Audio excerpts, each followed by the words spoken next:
All right, welcome to TRB Conversations powered by XCO. I'm Brian Morrissey, joined by Paul Jelinek, Chief Business Officer at XCO. Nice Thank to you, be Paul. with you. Thank you for having me. So you, like up and down the Quaset, there's talk nonstop about agentic advertising, that the agentic future is here.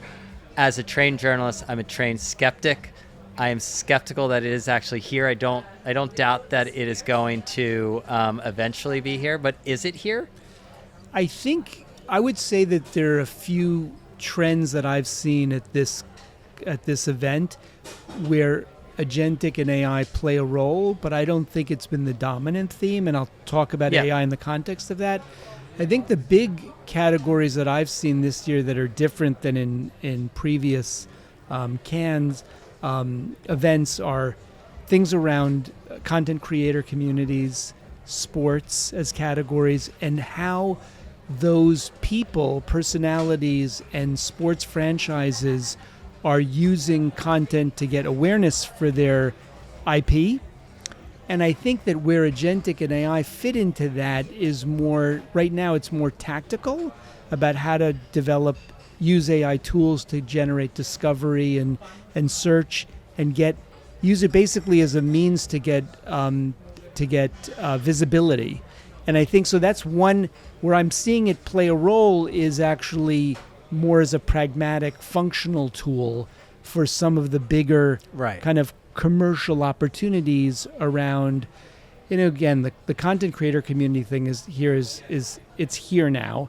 And you're not just seeing it as people having channels or small businesses, but people are actually building major IP and franchises, whether it's theatrical releases or books or podcasts. There is now businesses around specific personalities. And I think what I'm seeing is that AI is playing a role there to help it as a marketing and a promotional vehicle. Yeah. And I think that's happening. Is AI fundamentally transforming, advertising and as an industry? Not yet. Okay. I do think that you see companies in the last year that are using AI in a more interesting and productive way to make work more effective internally. So a good example of that is like Square, right? They announced a layoff, but if you talk to the people there, they actually are using AI as a means to develop sales and promotion strategy materials. Yeah. And so I think it's being used internally in different ways to be more productive with their business. But not what the people are claiming that agents are buying advertising or taking over the I don't think it's happened yet. I mean, you have announcements by, agencies that they're doing stuff with agentic. I think eventually, if you look at like the video market where we play, there's a huge amount of inventory that is untapped by, I would say, mid-market and long-tail advertisers, or even just companies people that could use the video advertising to market and promote their products. I think eventually people will use agentic to streamline how you buy and execute media. And I think that'll open up the pool of who those advertisers could be, but it's not here yet. And in order for it to be here yet, you not only need to build these agents, but you need to figure out a go-to-market to get it into the hands of the people that matter. And so I do think it'll eventually help the business of media, but I'm not sure it's yet realized. Yeah. So, I mean, XCO really started in the sort of publisher, the web publisher like world, and now you're on a journey into the TV world. Maybe some similarities and differences. So I think the sort of little context. We started as a publishing platform actually for online publishers. Way back in the day, we were helping publishers build different types of interactive experiences, polls, games, video. Yeah. And then about 5 years ago, we doubled down on video and we built an online video platform. It was Playbuzz. I know the whole history. Yeah, it was Playbuzz. And then it became XCO. And XCO's I would say its superpower really is it's been built a very sophisticated technology platform that does many different things for online publishers. It helps them personalize the content, manage it. It's a CMS, it's a video player, it's an ad server. The bread and butter, though, of the commercial value is it helps online publishers manage their programmatic and grow their programmatic video advertising and develop an enormous amount of incremental revenue and growth from the technology platform. It's essentially a yield engine. And that yield engine, it's very powerful because it runs an auction that's side by side with your direct advertising. And so for the past 5 years, we've been signing up bigger and bigger enterprise publishers. When we looked at the market in the last about 2 years ago, programmatic, it's sort of interesting thing, which is the amount of revenue in video advertising online is much smaller than in CTV, or to some extent, digital out of home is still small, but in CTV it's proportionally very small comparatively. But programmatic is very sophisticated in online. Everything about programmatic grew up in the internet and the open web space. And so all of the auction dynamics. And so when we looked at what was happening in CTV, we thought, well, programmatic is growing. It's a big market. How do we tackle that sector? Because our yield engine really can be ported to any market in the media space. And so we started building out the platform, that yield engine, for CTV and for digital out of home. And we took it to market about a year ago, and now we're partnering with companies. It's not the CMS, it's not the video player, because there's really no market for that for us in that space. But is it apples to apples taking the yield engine? I think parts of it are and parts of it aren't. I think the parts that are there are many elements of what we do around dynamic pricing and bid caching and demand selection that's very akin. It works for online, it works for CTV in very similar ways. The dynamics of CTV, though, there are different types of buyer and demand signals that we had to learn, and we're still learning. So, there are many things about the demand buying process on CTV, things in the bid stream that are different. And so there are idiosyncrasies in CTV that are different and that you could only learn by having beta partners and learning as you go. And so I think, and by the way, I should also add, the benefits to a CTV programming network versus an online, the growth that we're seeing is 30 to 50% potentially on their revenue in CTV.